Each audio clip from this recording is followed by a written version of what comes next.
And we're live. Welcome, everybody, here to the Lakers Lowdown Podcast. I'm Anthony Irwin, Lakers insider for Lakers Daily. And today on the show, we are going to be talking about D'Angelo Russell. There's a lot going on here. It's impossible to have this conversation without pissing somebody off, just like it was impossible to have the conversation we had last week about Austin, or not last week, last episode about Austin Reeves without pissing somebody off. We're going to get through this. We're going to get through it together. We're going to talk about this guy honestly, while also understanding why it is the Lakers feel the need and have been trying to trade him all summer. All right. So I want to actually start this podcast in a somewhat weird place because I've now been doing this long enough, and it's funny how time just kind of like jumps up and bites you. But I've now been doing this long enough to where I covered rookie D'Angelo Russell, and I covered him at an age where I was a lot more standoffish with traditional media, and I was always very aware of how relationships in media and in analysis play a role in a player's coverage. And with D'Angelo Russell in particular, I thought it was like striking how he was covered by the beat reporters at the time. I'm not going to name any names. I've actually become friendly with those beat reporters since. I think that took place at a time where like the boomer and millennial standoff was at its worst. And I think that played a role in it as well. But, and I think since then, millennials, less so boomers, have actually grown up. I have grown up since then and recognized the ways that D'Angelo Russell would have been and is still a frustrating person to cover. I say all of this to, because I have like developed a reputation at this point of like a D'Angelo Russell hater. Like, I always get this with the D'Lo. I tweet anything about this guy that isn't like effusive praise, and it's immediately considered hatred. Oh, this dude, fuck this guy. He's doing it again. I'm doing it again. I noticed that, hey, yeah, on yet another occasion in a playoff series, D'Angelo Russell fell asleep on defense. Doing so makes me a hater. Once again, in a playoff series, D'Lo winds up needing to be benched and either is played out of or plays himself out of a playoff series. Once again, and me noticing that and that trend makes me a hater. At the beginning of his career, I was considered a stan. When they traded him, rather than seeing what a backcourt of him and Lonzo Ball would have looked like, and unfortunately, Lonzo hasn't stayed healthy, but like that would be a fascinating backcourt. Lonzo Ball, this like before he got hurt, Lonzo was making a real case for being one of, if not the best defensive point guards in the league. It was like him and Drew Holiday and Alex Caruso, and that was about it. Let alone what Lonzo was doing on the other side of the court, where he had actually become a really good shooter too. I really hope we get to see more of Lonzo Ball later in his career. But if you basically, and this isn't to say that Lonzo definitely develops into the player that he became over the last couple of years before he got hurt. But if you have that Lonzo Ball and this D'Angelo Russell, that's a fascinating backcourt. That's a really interesting backcourt. Lonzo makes up for D'Angelo Russell's defensive efficiencies or defensive deficiencies. Good Lord, strokes are fun. And then, Lonzo and D'Lo operate on the ball together, kind of take turns, or one is especially with the way that Lonzo was shooting the ball before he got hurt. They both would space the floor for each other. It would be a really interesting combination, and we never got to see it. Like, I remember, like, when that trade happened, like, losing my mind that they basically salary dumped a number 2 overall pick because he and Byron Scott didn't get along. It didn't make any sense to me. And a lot of it had to do with the fact that uh, Magic Johnson didn't like that and felt as if, and didn't like that Byron Scott was scapegoated for the way things were going while Byron was the coach. Byron played a role in that, as everybody would be able to look back and see and notice. But I felt it was like really personal when Magic traded him and shat on D'Angelo Russell out the door. And yeah, I didn't like that. I didn't respond well to that. I thought that D'Lo was clearly, fairly immature. You had the whole Nick Young situation. I think the NBA still hasn't come around to the way that D'Lo handled that. But I tend to think that D'Lo is a very intelligent person who needs more of a filter. And I think that combination of things can kind of annoy people. And I think a lot of times, whether it's with the media or whether it's with his teammates or his coaches, he runs into those kinds of problems. And I say all of this before I get into the actual basketball, because I am going to say some things about D'Angelo Russell that are going to sound harsh. I am going to say things about how the Lakers are trying to move D'Angelo Russell that are going to sound harsh. But I want you guys to understand, none of this is personal. I've never had a conversation with D'Angelo Russell. I have no reason to dislike the guy personally. The only thing that I'm working off of from here on out is basketball. What the Lakers' goals are with LeBron James and Anthony Davis in their primes, and what you can do with D'Angelo Russell as your starting point guard. Those are two very, very different things. And that is kind of the foundation. It's the crux of why the Lakers have been trying to move this guy and have also, by the way, struggled to do so. So let's get into the season that he had last year and the context under which he had it. And even before that, I'm going to explain why I'm recording right now at 11:30 my time and not at the usual like 10 o'clock my time, 8 o'clock Pacific, for those of you who were waiting for the episode. I'm going to be frank. I'm not going to name the business. I'm not going to do anything like that. I'm not going to go full Karen. But there's this spot down the highway from us that basically, like, they get pieces of meat and then they marinate it. They let it sit in that marinade, and then you walk in, and ideally you would walk in and you would buy fully marinated meat that you would throw on the grill.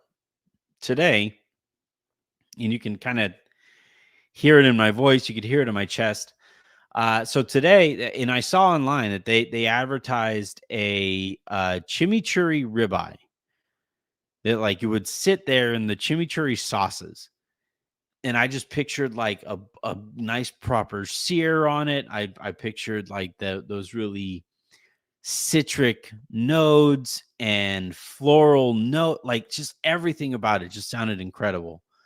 So I was like, all right, I'm gonna go try this out. And I go there, and anybody who has ever bought steak or anything from Whole Foods, and especially like the Whole Foods 365 places, you go there and they have like the saran wrap on top, and then the interior of that package is whatever steak or whatever protein it is that you're buying, vacuum sealed in this cellophane or whatever, and and that's how that meat stays fresh. Well, so I go to this meat locker, basically, whatever it is, this meat shop, and they're selling these they're selling these steaks that are um they have the cellophane on top, they have they have the hard top on top that makes it so that you can stack them on each other. That's why that is there.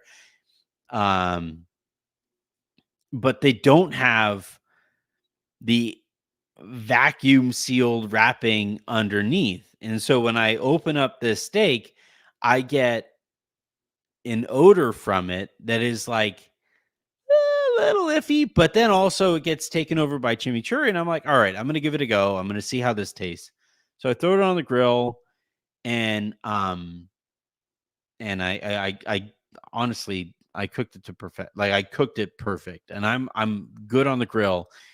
And I walked away from it like, ooh, that's actually how I'm going to cook steaks from here on out. But I cooked it and then bit into, like, I always with a ribeye, there's always like a little piece that's like kind of surrounded by fat, but it gives you a decent, like, before you cut into the actual meat, the really juicy parts of a ribeye, you can actually give yourself a little bit of a preview of what this ribeye is going to taste like. And I take a bite of it and I'm like, probably should be on there a little longer because me and Jen are going to split a steak. I like mine rare. She likes hers medium rare.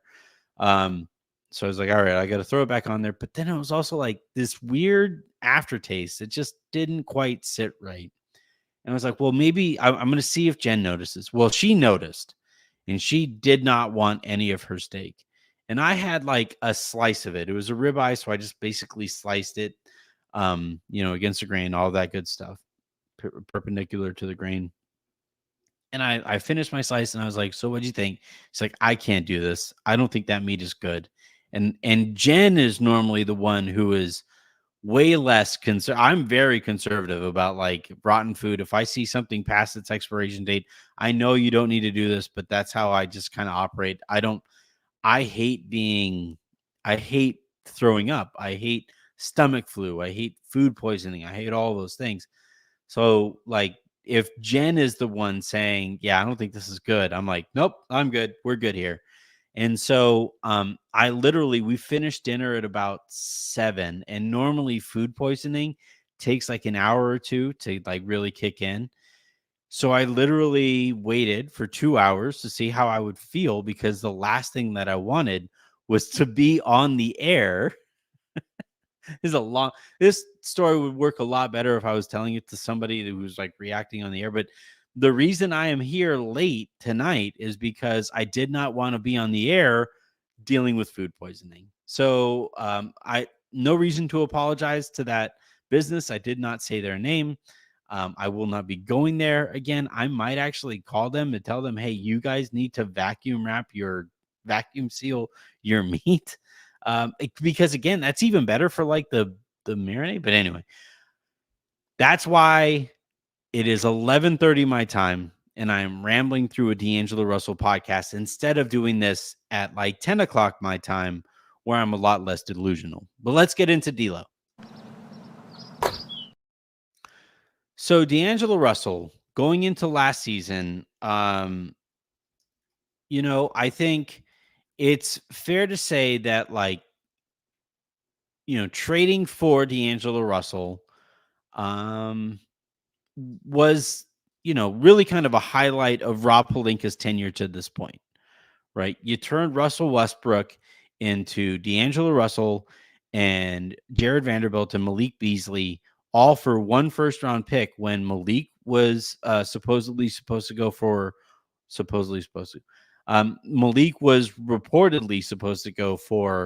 one first rounder himself.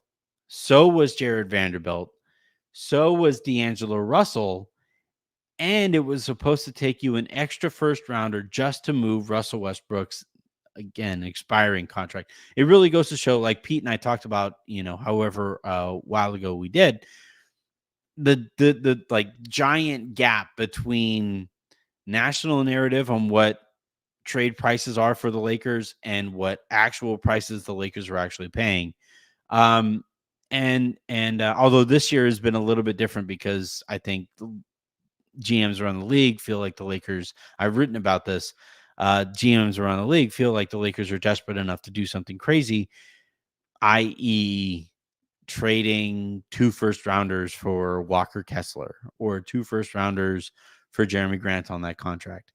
And yeah, so I think uh with the with D'Angelo Russell, he shows up and it's an immediate high point.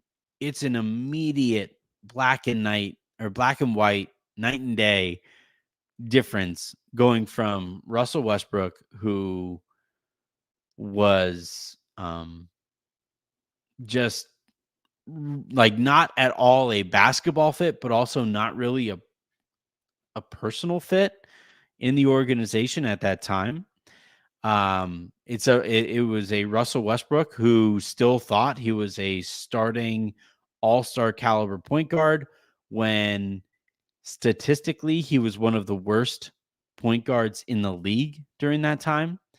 And you go from that to D'Angelo Russell, who spaces the floor for LeBron. D'Lo is very much very much works off of the positive momentum that a team might have or that an organization might have. And the Lakers had a lot of positive momentum at that point that he was kind of working off of. But then it was kind of weird because at the end of that season, while the Lakers were kind of fighting to get into the playoffs, a playoff run that would eventually get them to the Western Conference Finals, while all of that was going on, while they were trying to get into the playoffs, you had a bunch of like weird absences from D'Angelo Russell. And this was ahead of negotiations to potentially come back to the Lakers in the following offseason. And when all of that was going on, I was kind of asking around like, wait, so this guy is working out, breaking a sweat, looks fine, moving fine, all of those things, and he's just not playing? Like, why isn't he available tonight? Because the Lakers needed him. They were in the heart of a playoff race. And I remember being told by Lakers personnel time saying, like, yeah, we don't know. We just don't know. Like, we think he should be available. We thought he was going to be available, but he's not. And it's happening at at the start, the last possible minute that he could tell us that he isn't playing is when he's telling us that he isn't playing. And it started to kind of erode that relationship that, again, wasn't starting from the best position because D'Lo was coming back to an organization that had traded him away for maturity questions, selfishness questions, all of those things. Um, and then for him to come back, play really well, and then do that again, or not again, but like do that. And you talk to I actually started reaching out to either people who covered him or personnel that I know at his previous stops, whether it was in Brooklyn or Minnesota or Golden State. I started asking around, like, have you guys noticed this? That he seems fine, but he's just not playing. They're like, no, D'Lo only plays if he is feeling 100 to 125%. If he is anything like anything under 100%, he is not going to go. And some of it can be mental at times too, which is fantastic for a team that is, again, in the middle of the pursuit of a playoff or play-in spot. So you go through all of that, and then D'Lo was kind of up and down in the Golden State series, and then ended on a really high note, right, with that 9-0 run that he basically, was the centerpiece of that. Really kind of turned and then I think he had another one that like essentially ended the series. So you had that one. It was weird how the Golden State Warriors weren't attacking D'Lo. Like I talked to people who cover the Warriors still, or cover the Warriors, and they still to this day will be like, yeah, that is a really weird trend that we saw there. So you go through that series, the Lakers get past Golden State, and then they face Memphis, a broken Memphis team that didn't have Steven Adams, didn't have their other big, who I am blanking on right now. But they did have John Morant. They did have Desmond Bain. And D'Lo acquitted himself quite well, for chunks of that series. And then everything just fell off of a cliff against the Denver Nuggets, where, the kind of up and down kind of a thing went from up and down to just like it was just D'Lo fell off of a cliff against the Denver Nuggets. And, what made it worse was that Mike Malone basically told you going into that series that D'Lo was good, like they were going to do that specifically to D'Angelo Russell, which made it all the more weird that Golden State, that felt equipped to be able to do that to D'Angelo Russell, especially on the defensive side, did not do that. But regardless, the Lakers wind up getting swept by Denver, and you go into an offseason where the Lakers and D'Angelo Russell both reluctantly acknowledge that they both need each other. D'Lo winds up signing a 1-and-1. The Lakers offered him more per year, but just for the 1 year. He wound up going for the 2-year kind of a deal, with the notion that surely he would opt out.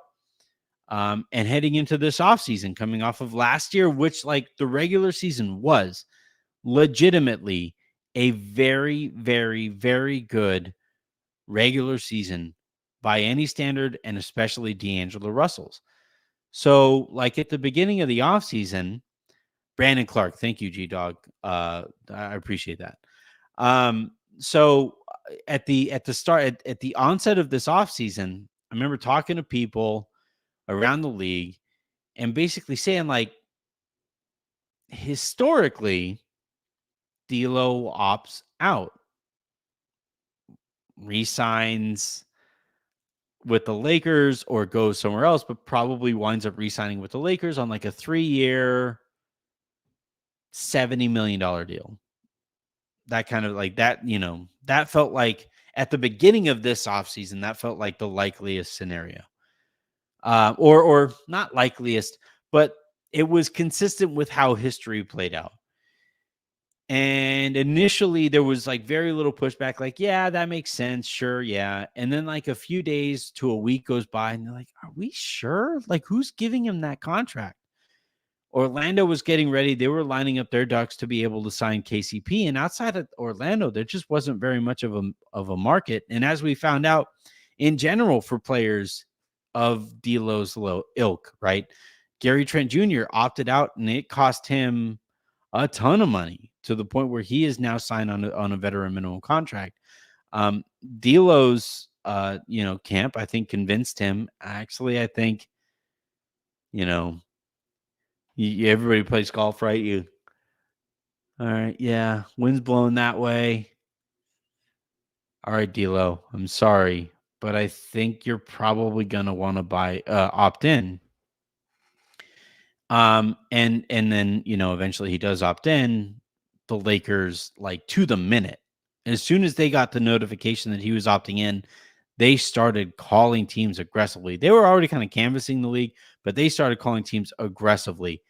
What type of a deal are we looking at here? More on that in a bit. But like, looking back on the season that D'Lo actually had, and the expectations going in was like, all right, D'Lo, we need you to be a bona fide starting caliber point guard. We need you to improve defensively. And we need you to do all of that over the course of the regular season. We also ideally would like to see you actually function at a high level next to Austin Reeves throughout the year. But most importantly, we cannot have you disappear in the playoffs again. And unfortunately for the Lakers, he checked all of those boxes except for that last one. Look at his numbers. D'Angelo Russell in 2023, 2024. He played 76 games. He scored 18 points a game, dished out 6.5 assists. He shot 45.5% from the field. He shot 41.5% from 3-point range on high volume. It is the greatest shooting season that any Laker has ever had. D'Angelo Russell attempted 7 threes a game, 7.2 threes a game, and he knocked down 41.5% of those threes. I honestly think we're going to, unless Austin goes nuts this year, that's going to wind up being like, not only is it the best shooting season that any Laker has ever had in the history of the organization to this point, from that range, but also because he set a record, right? He broke Nick Van Exel's record for 3-pointers made in the season. He did it at a higher clip. He did it shooting more threes per game, obviously. And then,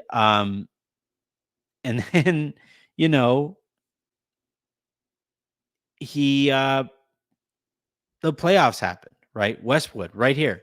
He did all that in the regular season. Then game 1 of the first round, he shot 5 for 20. And it was the exact scenario that the Lakers were hoping to avoid. It was like, you checked off so many boxes, and you did that despite of Darvin Ham, who sucked at his job last year, who was constantly yanking around rotations for anybody who returned from last year's team. I will never understand that. And you did all of that, and you sat down with Dave McMenamin to tell everybody how you were proving everybody wrong, and then you proved everybody right, because the postseason happened and you disappeared again. And when he disappeared again, the Lakers decided there and then he cannot be on this team moving forward. Unfortunately, they need his regular season production, and it's made it really, really difficult to be able to trade him. So in a weird way, I would say D'Angelo Russell lived up to expectations. I thought Austin fell short of expectations. There's context to be considered there, but I thought Austin fell short of expectations, and I thought D'Angelo Russell, on the good and the bad side, actually met those expectations that we had going in, and that's why he and the Lakers are in such a tough spot right now. Sip break. So, as I said earlier, we're going to come back to D'Angelo Russell's trade rumors. And it's really pretty straightforward, right? The Lakers need D'Angelo Russell a lot more than the rest of the league thinks or actually does need D'Angelo Russell. And, like the Brooklyn Nets, as an example, because I think of all of the teams, they are the most interested in potentially bringing D'Lo back. The Brooklyn Nets are basically looking at it from the standpoint of, look, we're probably going to be an okay lottery team, meaning, like, if we get some injuries, we'll wind up being at the top of the lottery. If everybody stays healthy, we'll be in that like 3 to 7 range, and we'll see what the season does for us there. We know that our fan base really liked the D'Angelo Russell experience the first time through. Let's see, all right, we'll take him. Bring him over here. However, if you want either of our wings, it's going to cost you way more than you want to pay. And that's why neither of those wings are currently on the Lakers right now. And so the Lakers basically made the decision late-ish in the summer. We're fucking doing it again. We're going to try this again. We're going to see how this goes. And and that's why, and I'll talk again. I'll talk about his role here in a second, but like that's why I just can't get myself to actually buy into this Lakers D'Angelo Russell relationship because I know neither are all that bought in to to the relationship. Like we've all of us, all of you listening right now, all 700 of you somehow at 10 o'clock on the West Coast, um, midnight my time, we have all seen that relationship that is run like 6 months too long. And you see them out in public and they show flashes of of the couple that you used to like going on double dates with. You see the flashes, they look at each other every so often and you're like, "Oh, maybe just maybe." But eventually like how this is going to play out. And the girls go to the bathroom together one time and you're left there at the table with the guy, and either the girl or well, significant other, one of the significant others there says to you, "Hey, you see this. I'm not going to say anything." You reply, "But you know." And I think that's basically where we're at with the Lakers, where D'Lo might come out of the shoot playing really, really well, knocking down threes, all of that stuff, but all of that production is coming at the cost of potential opportunities for Austin Reeves, who the Lakers actually care about long term. Lakers don't care about D'Angelo Russell long term. It's sad to say that, especially given how the beginning of the podcast started, where like I actually do or did like D'Angelo Russell, the player. Like I thought, he, and this is where it's really sad because D'Angelo Russell is completely a product of his career to this point and the amount of organizational support he either did or did not get along the way.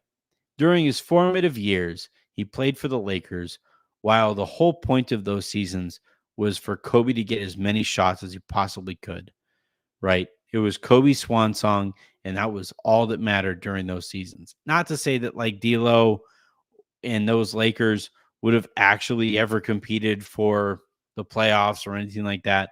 But like the whole point back then was sending Kobe on his way. They even hired Byron, who was a good personal friend of Kobe, to make sure that Kobe got as many shots as he wanted. But it wasn't a great spot for D'Angelo Russell to learn to play in because it was like Kobe and it was like a whole bunch of role players who were either fighting to stay in the league or were on their way out of the league, very few of whom were very mature. And then on top of all of it, D'Lo latches on to Nick Young, of all players on that team, and you have that entire ordeal play out the way that it does. And then D'Lo gets shipped out to Brooklyn, where again, they wind up surprising, and they wind up making the playoffs. D'Lo makes an all-star team, but it wasn't because Brooklyn was like, "All right, hell yeah, we're going to develop D'Angelo Russell." No, it was like D'Lo's a very talented player. He's a very talented dude. Again, a very smart guy, very in tune to his own emotions and all those things. I just think he has a filter problem. And he basically they get to the playoffs, they have their time there, and then Brooklyn kind of realizes, all right, the D'Angelo Russell experience is fun, but here's your ceiling. Then he goes to Minnesota and again, reaches that ceiling, gets to play with his good buddy Cat, goes there, and they reach that ceiling and they say, you know what?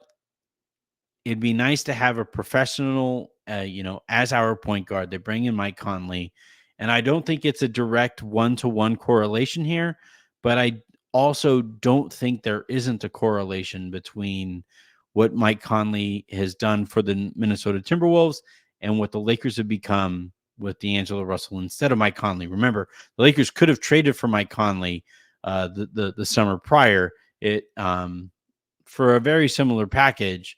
They don't, I don't believe, get Vanderbilt in that scenario. I'd have to go back and look through what all was reported or whatever.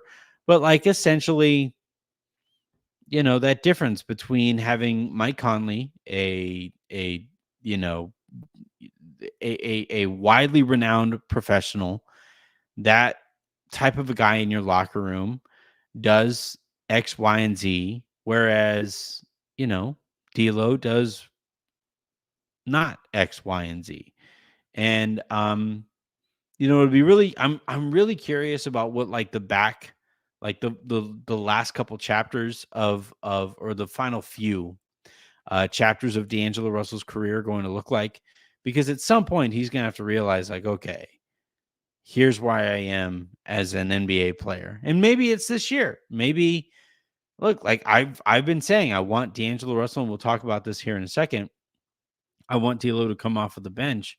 If he accepts that role and he accepts why the Lakers would move him to that role, then I think he becomes a lot more intriguing and a lot more impactful of an NBA player. But so long as he keeps on doing like this whole, I'm a starting point guard, I am still the Brooklyn Nets version of myself, or I am still, a few years younger. Remember, the Warriors traded him and won a championship. Like every team that traded him got better in the immediate future. The Lakers were a bit of a cheat code because they traded him, and then they wind up signing LeBron in free agency. And then the Nets trade him. And again, it's not quite fair because like the return on trading him was Kevin Durant. So that's not quite fair either. Kevin and Kyrie and James. And then he goes to Minnesota and they trade him and they bring in Mike Conley and they immediately get better. Like Westwood, I'm telling you, Westwood, you and I don't always agree, but you're doing my job for me. This is a great way to put it. D'Lo is a scapegoat that actually deserves the blame. You can't consistently fade in the playoffs in the way that D'Angelo Russell has, being as talented as D'Angelo Russell is, and not catch a whole bunch of actually fair flack. And I know he has his stands. I couldn't fathom if my son is ever, or my daughter, if either of my kids ever stand a player of D'Angelo Russell's ilk, I will consider myself a failure as a father. But like it needs to be better in the postseason. And I think the way that you make D'Angelo Russell better in the postseason is to play him against the other team's bench and to basically minimize the damage he could do to you defensively. And you see where that gets you. And that is why, again, we have to ask ourselves, what are the Lakers' goals this year? What is the goal this year? Rob likes to say that it's championship or bust. Okay, well then actually back that up. The way that you actually figure out if like D'Lo was a championship level player is to bring him off of the bench and play him in a role that you know that he isn't going to completely be a disaster in the postseason filling that role.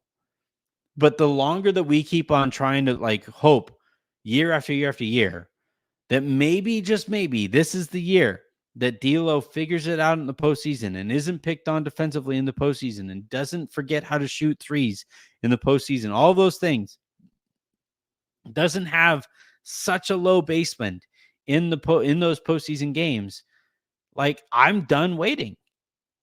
Like D'Angelo Russell is, let's see, he is, why isn't his age on here? Here it is. He's going into his age 28 season. Like there's not a ton, there is no more growth that we're talking about here. Like it's just, this is who D'Lo is. So what teams, and it happens, by the way, it happens to every player. Like, this is how it goes for NBA players, where teams basically wait and see over the course of a guy's career, like how far their potential or their natural talent is going to take them. They see what they can do organizationally to maximize that talent. But like eventually you get to like age 27, 28, and that's when teams really start slotting that player in hard line at what that player needs to do in order to sufficiently help a team with playoff aspirations, playoff goals, title type goals. And in this case with D'Lo, he is at that age. He's 28 years old. He is who he is going to be, who he is who he was going to be. There is no further growth here, I don't believe, in terms of him as a basketball player. So now you try to find, all right, knowing who he is as a basketball player, you try to put him into his role and hope he accepts that role, because it's going to be less than he thinks that it should be, because every time somebody arrives at this point of their career, unless they are a superstar, they feel like they are in less of a role than they should be. And you see how willing that player is to accept that role.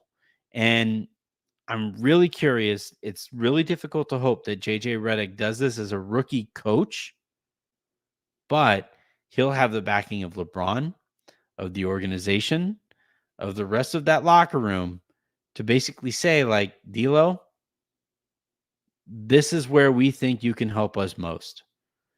And if D'Lo accepts it, holy shit, the Lakers are a much better team. Like, I'm not kidding. I think they're a much better team, or they have a lot more potential, because like, I think it's fair. Like, G Dog is here. Reeves isn't a third star. I agree. I don't think he's a third best player on a championship team. But in order for the Lakers to be slotted into the proper roles to win a championship, I think Reeves needs to be your starting shooting guard or starting point guard. You need a shooting guard next to him who is capable as a defender and also knocks down shots. And then you need to be able to bring D'Lo off of the bench to essentially just ravage opposing benches offensively, especially if you have him and AD sharing the court for a little bit, or even him and LeBron. Ideally, I think it's AD, but regardless, like, I think D'Lo needs to be moved into a role, or the Lakers need to actually find out his openness to that role. And I think it behooves him to accept that role, because if he doesn't, then he'll just be another really, really talented combo guard who falls through the cracks earlier in their career than they probably should have. And yeah, that's where things stand right now. And by the way, totally understand. Like, I got this just right now before we go to break. Dylan Domino, you're unbelievable. The Lakers are incapable of winning without Russell. You're right. But I don't want them to rely on D'Angelo Russell, because we know what that looks like in the postseason if you go into it needing to rely on D'Angelo Russell. All right. Before we get out of here, I'm going to go ahead and answer some of your guys's busy night tonight for the super comments, which means another sip break. All right. So Brandon Omeng kicks us off with putting AR at the 1 while having Max/Vando at the 2 or 3 will help the defense, especially for AD and Braun as he's getting older. I like Rui D'Lo off the bench when Reeves or Braun go out. Have Gabe come in for Max. I actually don't mind starting Rui. Like, I like the lineup of, I think the lineup that I'm really curious to see, and the earlier in preseason we see it, the better. But the lineup I really want to see is Reeves, Max, Rui, LeBron AD. I think that's the best combination of defensive, like, give a bleep, defensive ability, but also the overwhelming offensive ability that allows that team to have its identity, right? And the Lakers, I'm really curious what the Lakers' identity is going to be this year. And I think that group is the closest to the identity that makes the most sense to me. Not saying that that is objectively the identity that makes the most sense. I'm not saying that, like, I know I am right and anybody who disagrees with me is a moron. No, I think there's a lot of guessing still being done heading into the season, which makes Darvin Ham's tenure all the more of a failure, right?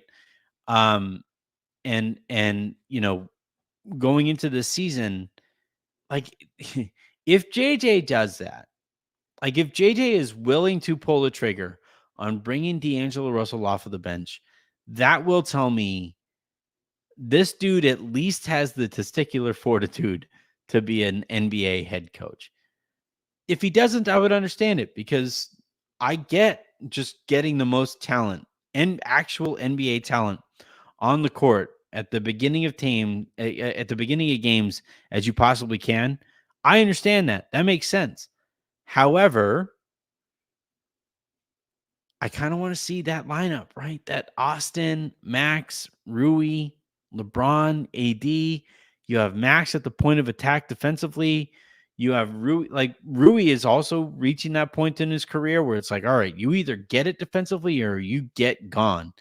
And so, like, if Rui is starting and he gets to, if he makes any kind of improvement defensively, then obviously I have AD. And I actually think Austin is a fine defender if he doesn't have to guard the other team's best perimeter player night in, night out. Like, there's a lot there with that lineup. Unfortunately, that lineup doesn't include D'Angelo Russell. And I think it has a lot to do, or I know it has a lot to do with the fact that, like, I just don't quite trust this guy to have his production in the regular season translate to the postseason.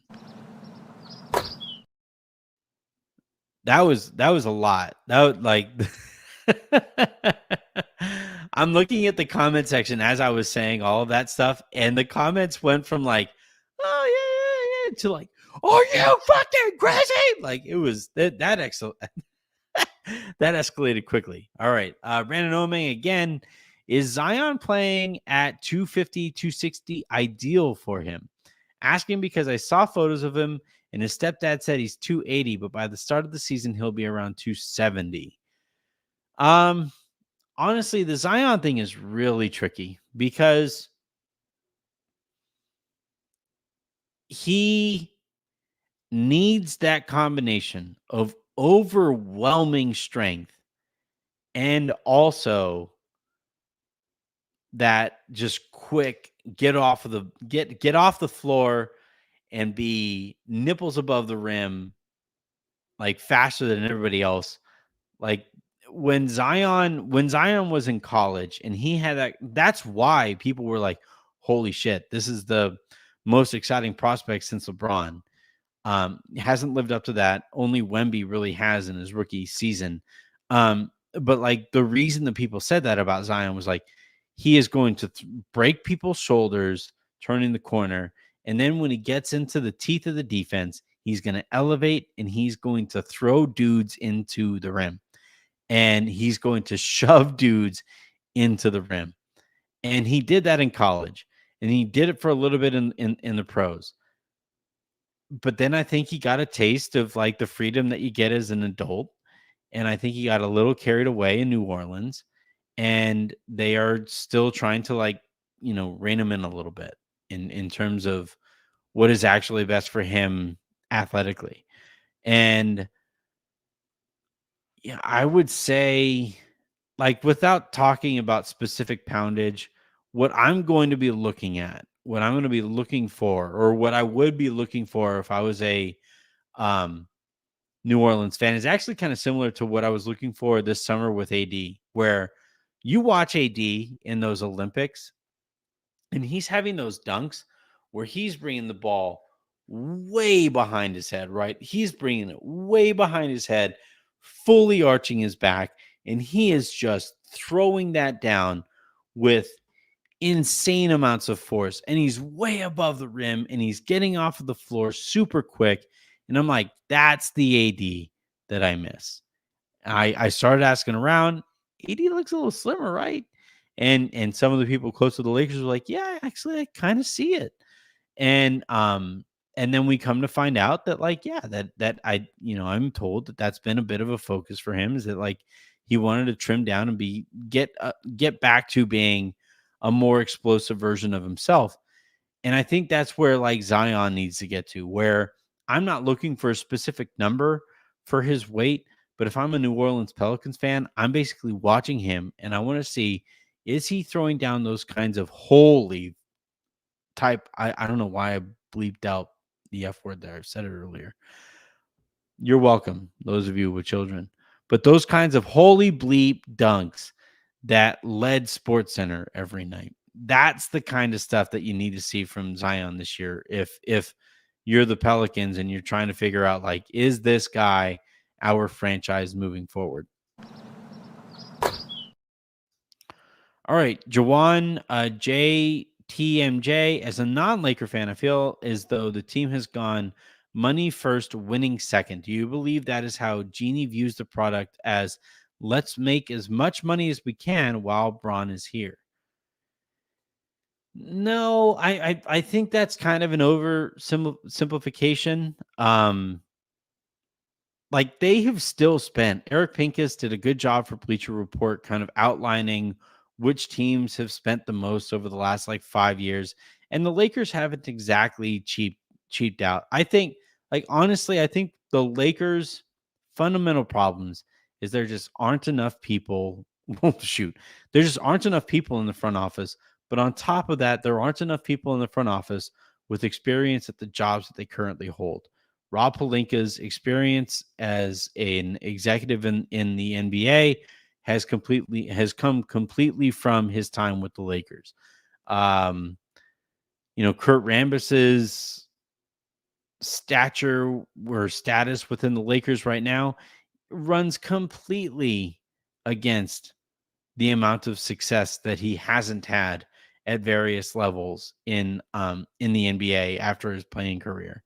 It's like Magic Johnson when he was first hired, no experience. Like, the Lakers are extremely lacking in personnel, like number of people in the front office, but I think they're also extremely lacking in terms of that personnel's experience, and everything that Lakers fans kind of get frustrated by comes from that. And like, I guess to that question's point, maybe Jeannie is reluctant to actually invest in those things because she doesn't see the value in the same way that she sees it with like LeBron. But in terms of like return on investment, but she's gonna have to grow up. She's gonna have to think about that differently. And until she does, the Lakers are gonna be kind of stuck. All right. Yeah, I think that is going to do it here for this episode. It is 12:11 my time. My kids are going to be waking up in about 6 hours. So I'm going to call it. And I'm going to call it for this week here in the lounge. We have some really exciting things planned for the lounge heading into the season, for my content heading into the season. And then also importantly, and I wanted to spend some time on this before we get out of here and before we head off into the weekend. But those of you who have stuck with me in the lounge since I got laid off by Vox understand how much of a grind it has been. We started with Blue Wire, left Blue Wire, got to Odyssey. Things have really changed for the positive since I got here to Odyssey, but it has been, you know, it has been a ride. And this weekend, so Jen and I graduated high school in 2004. Jen and I met in 2004. We went to my senior prom on a blind date. Um, and our subsequent relationship is everything is played out from that blind date. And we got to year 20 this year together and said, like, yeah, let's do it up. Let's have some fun, all of these things. Unfortunately, because I was laid off, because we just, our focus was paying the mortgage, daycare, food, gas, all those things, bills. Um, we weren't able to celebrate our 20-year anniversary back in June. And this weekend, I'm going to be able to take Jen. We're going to the Domain out here in Austin. We're gonna go. We got us a hotel room. We got reservations at a nice restaurant. We're gonna go see. Jen hasn't seen Deadpool. She loves those movies. And then we're gonna go to a wine bar after it. We're gonna have the 20-year anniversary that we would have wanted to have back in June when we would have normally celebrated it. And the entire reason that we are going to be able to do that is because of you. Those of you who are watching, there are 900 of you currently watching right now. And it is, again, 12:15 my time, 10:15 your time if you're there on the West Coast. If you're further east of me, it's even later. Those of you who have continued to stand by the lounge, stand by this concept, stand by me personally, I will never, ever, ever take it for granted. And to those, Bill Enever, Danny, I hope I'm saying Freisinger is or Freisinger. I hope I'm saying your name right. Like over there at Odyssey, the people like Odyssey has legitimately changed my life to this point. And we have some really cool stuff. Brad at On Fire and Lakers Daily. Again, taking a bet on me as I dip my toe into the reporting business. Also, absolutely insane. I can't believe you did that. And again, helped change my life. So, as I send you off into your weekend, I want you to know that you are helping send me off into mine. And you are helping me again somehow convince Jen to let me keep riding this dream out. And there are, again, really cool things ahead, but I would not be able to like celebrate this specific moment. And I am very much a proponent of smelling the roses. You would not know it listening to the show. There just haven't been enough roses to smell as a Laker fan. But you guys are responsible for this. And I'm going to get out of here before I start tearing up because you guys mean that much to me. But I want you to know how much you mean to me. And this weekend is, going to be great. This season is going to be great. We have some really, really cool things lined up. And it's all because of you. Have a good one, everybody.